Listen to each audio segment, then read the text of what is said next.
नमस्कार दोस्तों, ओम नमः शिवाय। स्वागत है आप सभी का इस नए वीडियो में। ओम नमः शिवाय, जय श्री शिवाय, नमस्तुभ्यम, हर हर महादेव। सावन का शनिवार यानी सावन शनिवार के विशेष उपाय आप सभी को बहुत ही सरल, बहुत ही सहज रूप से जानने और समझने के लिए मिलेंगे इस वीडियो के माध्यम से, जो कि सभी उपाय पूज्य गुरुदेव जी की अनुकंपा कृपा से आप सभी को बहुत ही सहज और सरल रूप से बताए जाएंगे। जैसा कि आप सभी को पता है कि सावन का शनिवार का दिन आ गया है और सावन के शनिवार के दिन सरसों के तेल का एक अलग ही महत्व होता है, जो कि शनिदेव जी को समर्पित होता है। तो किस प्रकार से सरसों का तेल हम सभी चुपचाप तरीके से समर्पित करते हुए अपने जीवन में भगवान शिव जी की अर्चना में, भगवान शनिदेव जी की अर्चना प्रार्थना में सरसों के तेल का त्रिपुंड बना करके, ध्यान दीजिएगा, सरसों के तेल से त्रिपुंड बनाने वाला यह छोटा सा अद्भुत विशेष उपाय करेंगे, जिससे कि हमारे जीवन से कर्ज, रोग जैसी समस्याएं दूर होंगी, कष्ट जैसी समस्याएं दूर होंगी। साथ ही साथ शनि दोष यानी कि जो शनि देव की जो हमसे ऊपर नाराजगी है, यानी कि हमारे ऊपर जो शनि देव जी की नाराजगी है, वह भी दूर होगी। तो संपूर्ण रूप से सरसों के तेल के विधि विधान से सहित हम सभी संपूर्ण रूप से जानकारी जानेंगे कि किस प्रकार से सावन शनिवार के इस महत्वपूर्ण और विशेष दिन पर, इस विशेष अवसर पर हम सभी को सरसों के तेल का प्रयोग करते हुए छोटे से अद्भुत उपाय किस क्रिया अनुसार करने हैं। तो संपूर्ण उपाय जानेंगे पूज्य गुरुदेव जी की अनुकंपा और कृपा से। तो चलिए जानते और समझते हैं, लेकिन प्लीज उसके लिए वीडियो में अंत तक जरूर बने रहिएगा। और जिन भी लोगों को वीडियो अच्छा लगे तो जय जय महाकाल या फिर श्री शिवाय नमस्तुभ्यम अवश्य रूप से लिखें। लेकिन प्लीज उससे पहले, उपाय जानने से पहले हम चैनल को लाइक जरूर कर दें, वीडियो को लाइक अवश्य रूप से करिएगा। और यदि आप चैनल पर नए हैं, अभी तक आपने सब्सक्राइब नहीं करा है, तो चैनल को सब्सक्राइब अवश्य रूप से करें। देखिए, जैसा कि हमने कहा कि सावन का पवित्र महीना चल रहा है और सावन के इस पवित्र महीने में शनिवार का दिन आया है। शनिवार का दिन अर्थात भगवान शिव जी के शिष्य शनिदेव जी का दिन है, अर्थात शनिदेव जी के गुरु जो है भगवान महादेव हैं। तो इस अवसर पर हम भगवान शिव जी की पूजा अर्चना तो करते ही हैं, लेकिन साथ ही साथ यदि शनिदेव जी को याद करते हैं तो और भी ज्यादा अत्यंत प्रसन्न होते भगवान शिव और भगवान शनिदेव, जिससे कि हमारे पर एक अलग ही अनोखी अनुकंपा और कृपा बरसती है भगवान शनिदेव जी की। तो कैसे करेंगे हम सभी यह उपाय? देखिए, यह जो पहला उपाय यदि हम बात करें तो पहला उपाय है आप सभी के जीवन से रोग से जुड़ी हुई समस्याओं की संबंधित परेशानियों को दूर करने के लिए।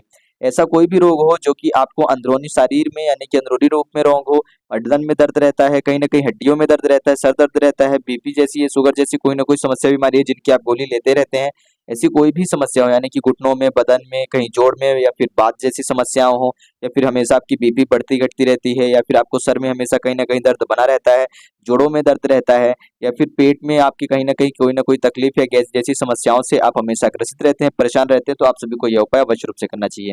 क्या करना है? 1 कटोरी में सरसों का तेल लेंगे, 5 लौंग लेंगे, 5 काली मिर्च लेंगे, 5 कमलगट्टे लेंगे। ध्यान दीजिएगा, लौंग साबुत ऐसे ही जैसे यहाँ पर एक दिख रही है इस प्रकार से 5 लौंग ऐसे लेंगे, 5 काली मिर्च ले लेंगे, 5 कमलगट्टे लेंगे। ये 3 सामग्रियाँ ले लेंगे। ये 3 सामग्रियाँ लेकर के भगवान शिव जी के मंदिर पहुँचेंगे। किस समय पे? शनिवार के दिन कर रहे हैं, तो हो सके तो प्रयास करिए कि प्रदोष काल के समय पे करेंगे तो बहुत ज्यादा उत्तम रहेगा, अन्यथा आप सुबह भी इस उपाय को कर सकते हैं।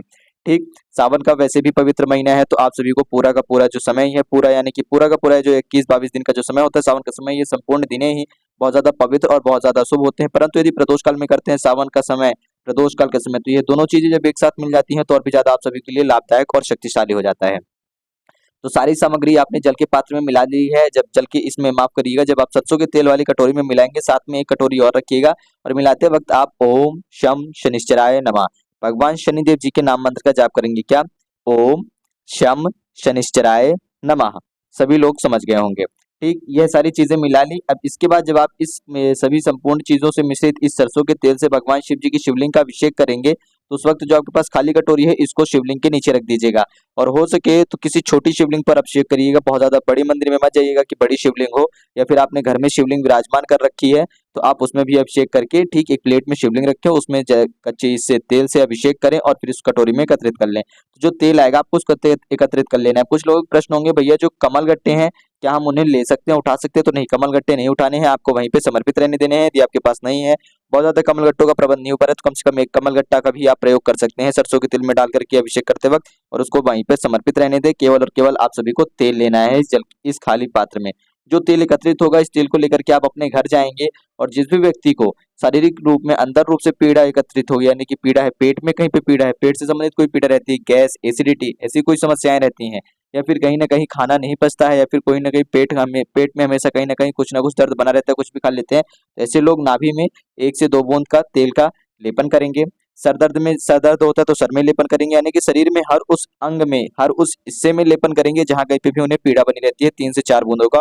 और यह क्रिया तब तक करनी है जब तक आपका यह तेल समाप्त ना हो जाए। ठीक, यानी कि लगभग जब तक आपका तेल चलेगा 1 हफ्ते, 10 दिन, 15 दिन आप सभी को यह क्रिया संपूर्ण रूप से करनी है। और जब भी तेल लगाएँगे तो भगवान शनिदेव जी का अवश्य रूप से ध्यान करिएगा, क्योंकि कहीं न कहीं शनि दोष रहता है, शनिदेव हमसे नाराज़ रहते हैं। इसी वजह से हमें शारीरिक पीड़ाओं का भी कष्ट भोगने को मिलता है, यानी कि हम शारीरिक रूप से कष्ट का जो है वह भोग करते हैं, यानी कि हमें कष्ट जैसी शारीरिक कष्ट जैसी समस्याओं का सामना करना पड़ता है। यहाँ पर हमारा पहला उपाय जो है वह समाप्त हो जाता है, जो कि हमारे रोग से मुक्ति दिलाएगा। अब हम बात करते हैं अपने दूसरे उपाय की। जो दूसरा उपाय है, हमारे जीवन से कलेश हटाएगा, सुख शांति लाएगा, समृद्धि ऐश्वर्य कीर्ति लाएगा।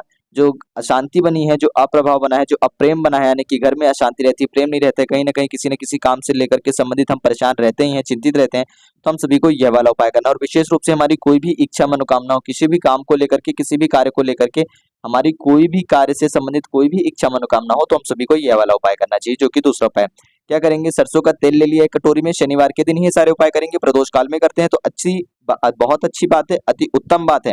अन्यथा सावन का, जैसा कि आप सभी को पता ही है कि बहुत ही पवित्र महीने चल रहे हैं, तो संपूर्ण महीना ही, संपूर्ण दिन ही आप सभी के लिए अच्छा है। परंतु कहते हैं ना, एक से भलो दो, यानी कि जितनी ज्यादा अच्छी शक्तियां एकत्रित हो, शुभ शुभ मुहूर्त एकत्रित हो, तो उतना ही ज्यादा आप सभी को अधिक लाभदायक होता है। तो प्रदोष काल के समय में प्रयास करें कि मैं प्रदोष काल में इस उपाय कर सकूं। यदि किसी कारणवश आप नहीं कर पा रहे हैं, या फिर आपके पास समय नहीं है, कोई अन्य कार्य करना है, उस वक्त आप कहीं बाहर जा रहे हैं, तो आप इसे सुबह कर सकते हैं। प्रदोष काल का समय आप सभी को बता देता हूँ, शाम 7:30 से लेकर के अभी जो जिस गर्मी का समय, बरसात का समय चल रहा है, इस समय पे शाम 7:30 बजे का जो समय रहता है वह प्रदोष काल का समय रहता है, यानी कि यह 1 घंटे 45 मिनट और 45 मिनट, यानी कि 90 मिनट में से यह 1 घंटे का जो समय रहता है प्रदोष काल का समय रहता है। ठीक, आप क्या करेंगे, जो सरसों का तेल ले लिया है एक कटोरी में, इस 1 कटोरी सरसों के तेल को आप भगवान शिव जी के शिवलिंग में जलाभिषेक करेंगे। जलाभिषेक जैसे आप जलाभिषेक करते हैं, कच्चा दूध अभिषेक करते हैं, उसी प्रकार से सरसों के तेल से अभिषेक करेंगे। जैसे ही संपूर्ण तेल अभिषेक हो जाएगा, तो आपको पता है सरसों का तेल है वह धीरे धीरे भगवान शिव जी के शिवलिंग में नीचे आएगा। तो जब आप देखेंगे कि इस हिस्से में, भगवान शिव जी की शिवलिंग के इस इतने हिस्से में सरसों का तेल समर्पित हो चुका है, वह नीचे जा रहा है, तो आपको ठीक इस प्रकार से, जैसे कि अभी आप अपने सीधे हाथ की हथेली को देख रहे हैं, 3 उंगलियां एक साथ इस तरफ से, यहाँ से ऐसे और खींचती हुई जा रही हैं। इस प्रकार से आपको एक बार खींचना है, जिससे कि आपका क्या बन जाएगा, आपका त्रिपुंड बनकर के तैयार हो जाएगा। आपका जो है त्रिपुंड बन जाएगा। जैसे ही त्रिपुंड बनेगा, उस वक्त आप हर हर महादेव जी का नाम लेंगे, श्री शिवाय नमस्तुभ्यम बोलेंगे, ओम नमः शिवाय बोलेंगे, ओम ओम ओम 3 बार उच्चारण करेंगे। ध्यान दीजिएगा यहाँ पर विशेष रूप से मंत्र का, ओम ओम ओम 3 बार उच्चारण करेंगे। मैं यहाँ पे थोड़ा जल्दी बोल रहा हूँ आप सभी को बताने के लिए, परंतु आपको आराम से बोलना है। ओम, इस प्रकार से, इस क्रिया से थोड़ा सा रुक करके आहिस्ता से पूर्ण रूप से उच्चारण हो ओम का, ऐसे ओम बोलना है। और फिर ओम बोल देने के बाद आपको अपने सीधे हाथ से, यानी कि 5 उंगलियों को भगवान शिव जी की शिवलिंग पर, जलाधारी वाले स्थान पर स्पर्श कराते हुए आपकी किसी भी कार्य से संबंधित कोई भी इच्छा मनोकामना हो, उसके लिए प्रार्थना याचना करनी, यानी कि आप यहाँ पर विश मांग सकते हैं, प्रार्थना कर सकते हैं, अपनी कामना मांग सकते हैं। आप यहाँ से किसी भी कामना के लिए मन्नत मांग सकते हैं, भगवान शिव और भगवान शनिदेव जी को याद करते हुए कि मेरे इस कार्य से यह कष्ट दूर हो, यह बाधा दूर हो, यह परेशानी दूर हो, यह विघ्न दूर हो, यह संकट दूर हो, मैं इस कार्य को इस तरीके से परिपूर्ण कर सकूं। हे प्रभु, हे भगवान, हे शनिदेव, हे महादेव, मेरी इस कार्य में सहायता करें। आपके ही भरोसे मैं इस कार्य को करना प्रारंभ कर रहा हूँ, जो भी होगा आप जाने। इस प्रकार से कहते हुए आप सभी को अपनी प्रार्थना याचना करनी है। यहाँ पर आपका ये दूसरा उपाय समाप्त होता है। अब हम बढ़ते हैं आगे अपने और तीसरे उपाय की तरफ। तो जो हमारा तीसरा उपाय है, यह धन से संबंधित है। शनिवार के दिन जब भी हमें धन से संबंधित कोई भी इच्छा मनोकामना हो, कोई भी प्रार्थना हो, या फिर हमारा धन कहीं अटका हुआ हो, या धन से जुड़ी कोई समस्या हो, तो शनिवार का बहुत ही उत्तम दिन होता है धन से जुड़ी समस्याओं को दूर करने के लिए।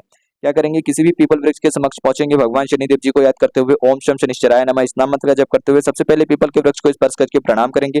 प्रणाम कर देने के बाद आपको क्या करना है कि आपको एक कटोरी में सरसों का तेल लेकर के जाना है। ध्यान दीजिएगा, सरसों का तेल ले लेंगे एक कटोरी में, साथ में काले तिल लेकर के रखेंगे, और एक दीपक लेकर जाएंगे, जो कि उसमें भी आपको सरसों का तेल का ही प्रयोग करना है। गोल बाती का दीपक लेंगे। सबसे पहले इस कटोरी में, जिस कटोरी में आपने सरसों का तेल ले रखा है, तो ध्यान दीजिएगा इस कटोरी को ऐसा लीजिएगा, या तो कोई ऐसी स्टील की कटोरी हो जिसको आप वहीं पर छोड़ करके आ सकते हैं पीपल के वृक्ष के नीचे, या फिर कोई ऐसी कटोरी हो जो डिस्पोजल वाली है, पत्तल वाली कटोरी आती है ना, आपको वो वाली कटोरी ले लेनी है कि आप उसको छोड़ दें। क्या करेंगे, इसमें जैसे आपने सरसों का तेल डाल रखा था, इसको अपने सीधे हाथ की हथेली में लेंगे, और जैसे यहाँ पर आप देख रहे हैं चित्र में, ठीक इसी प्रकार से आपको पीपल वृक्ष के समक्ष बैठ करके कटोरी को अपने सीधे हाथ की थैली में लेना है, और अपना चेहरा, यानी कि आप अपने नजरों से अपना चेहरा इस सरसों के तेल में दिखेंगे। क्या करेंगे, ध्यान दीजिएगा, अपना चेहरा इस कटोरी में दिखेंगे, इस पात्र में दिखेंगे, इस तेल में दिखेंगे। देखने के बाद आपको उन सभी व्यक्तियों के नाम लेने हैं। किन व्यक्तियों के नाम लेंगे? जिन जिन व्यक्तियों को आपने धन दे रखा है उधार के तौर में, यानी कि जिन व्यक्तियों ने आपसे धन ले रखा है मैं इतने समय बाद आपका धन वापस कर दूंगा, मुझे इस काम के लिए दे दो, इस काम के लिए दे दो, ऐसे करके थोड़ा थोड़ा धन आपने बहुत सारे लोगों को उधार दे रखा है और आपका धन वापस नहीं आ रहा है, या फिर कहीं बैंक में या फिर किसी अन्य जगह पर आपका धन अटका हुआ है, वहां से वापस नहीं आ पा रहा है, यानी कि धन से जुड़ी हुई कोई भी समस्या हो, कहीं पे भी आपका धन रुका हो या अटका हो, ये वापस नहीं आ रहा है, तो आप अपना चेहरा देखने के बाद इस कटोरी को सीधे हाथ की हथेली में लेंगे और उन सभी व्यक्तियों का नाम लेंगे जिनको आपने कर्ज दे रखा है। क्या कर रखा है? जिनको आपने कर्ज दे रखा है उन सभी व्यक्तियों का नाम लेंगे। इसके अलावा जहां कहीं पे भी आपका धन अटका हुआ है उस जगह का, उसके लिए आप प्रार्थना ऐसे करेंगे, उसके लिए आप इस भगवान शनिदेव जी से कहेंगे और इसमें काली तिल डाल करके क्या करेंगे? काली तिल एक चुटकी या एक मुट्ठी की, कोई संख्या अनुसार नहीं, जितने भी हो, एक चुटकी एक मुट्ठी काली तिल इस तेल में डाल करके आपको पीपल के वृक्ष के नीचे समर्पित कर देनी है, रख देनी है भगवान शिव जी से प्रार्थना अर्चना करते हुए, और अंतिम में एक दीपक प्रज्वलित करके भगवान शनिदेव जी को वहां पर उनकी आरती करते हुए छोटी सी आरती करेंगे, ओम शम शनिश्चराय नमः का 3 बार 5 बार नाम मंत्र जप करेंगे, इस दीपक को लेकर के वहां पर रख देंगे और पुनः से अपनी प्रार्थना अर्चना करने के लिए भगवान शनिदेव जी से पुनः से प्रार्थना करेंगे, कर्ज से जुड़ी हुई समस्या दूर करने के लिए, यानी कि जिन जिन लोगों को हे प्रभु हे भगवान हे शनिदेव मेरे साथ न्याय करें, क्योंकि न्याय के देवता शनिदेव है और शनिदेव हमेशा सदैव सही न्याय करते हैं, यानी कि इनका न्याय 100% सही रहता है, शनिदेव जी को न्याय का देवता कहा गया है। तो आप अपने धन से जुड़ी समस्याओं के लिए, जिन जिन व्यक्तियों ने आपके साथ गलत किया है, आपका धन लेकर के आपको ही वापस नहीं दे रहे हैं, कहीं पे भी आपका धन अटका हुआ है, आपके साथ धन से संबंधित लेकर के कुछ गलत कृत्य हुआ है, तो वह संपूर्ण धन आपके पास धीरे धीरे आना प्रारंभ हो जाएगा। आपको बस अंतिम में दीपक रख देने के बाद पुनः से अपनी प्रार्थना याचना करते हुए उन उन व्यक्तियों के नाम लेने जिनको आपने कर्ज दिए और आपके पैसे वापस नहीं दे रहे हैं, और जिन स्थानों पर आपका धन अटका हुआ है उस स्थान के लिए भी आपको प्रार्थना याचना करनी है कि मैंने ये करा था और मेरा धन वापस नहीं आ रहा, तो कृपया करके अपनी अनुकंपा कृपा मुझ पर बनाए, आप अपनी इच्छा अनुसार अपने अनुसार मुझ पर न्याय करें, ये नहीं कहने कि मुझे धन वापस कराएं। आप इस समस्या को देखते हुए, इस कल कृत्य को देखते हुए हे शनिदेव इसका संपूर्ण रूप से सही न्याय करें, अपनी अनुकंपा कृपा मुझ पर बनाए रखें। इस प्रकार से आपको प्रार्थना याचना करनी है। आप देखेंगे कि खुद ब खुद आपकी समस्या का हल होना प्रारंभ हो जाएगा। वह लोग कैसे भी करके उनको दांतों तले चने दबा दिए जाएंगे, यानी कि वह उनके पसीने छूट जाएंगे, वह आपके धन अवश्य रूप से वापस करेंगे। कुछ ना कुछ उनको ऐसा एहसास होगा या उनके अंदर ऐसी भावना ही जागृत होने लगेगी कि वह आपका धन वापस करना प्रारंभ कर देंगे। तो कैसे करनी थी, किसके अनुसार करनी थी? कर्ज को से जुड़ी समस्या दूर करने के लिए, रोग से जुड़ी समस्या दूर करने के लिए, किसी विशेष इच्छा कामना को या कोई भी कार्य जिसको परिपूर्ण करना चाहते हैं, मनोकामना मांगना चाहते हैं, तो उसको परिपूर्ण करने के लिए सरसों के तेल का किस प्रकार से महत्वपूर्ण विशेष रूप से इस वीडियो के माध्यम से उपाय बताया गया है। त्रिपुंड वाले उपाय की क्या महत्वता है वह बताई गई है। किस प्रकार से कर्ज, रोग और कष्ट जैसी समस्याओं को दूर कर सकते हैं, शनि दोष जैसी समस्याओं को दूर कर सकते हैं, उनके अनुकंपा कृपा प्रदान कर सकते हैं, प्राप्त कर सकते हैं। सावन के इस पवित्र महीने में शनिवार के विशेष अद्भुत उपायों की जानकारी संपूर्ण रूप से आप सभी को दी गई है। उम्मीद करता हूं कि गुरुजी द्वारा बताए गए इन सभी उपायों को आप सभी को बहुत ही सरल और बहुत ही सहज रूप से बता पाया होगा। उन्हीं की अनुकंपा कृपा को प्राप्त करते हुए यदि कुछ प्रश्न हो तो अवश्य पूछिएगा। जय श्री शिवाय नमस्तुभ्यम, हर हर महादेव, ओम नमः शिवाय।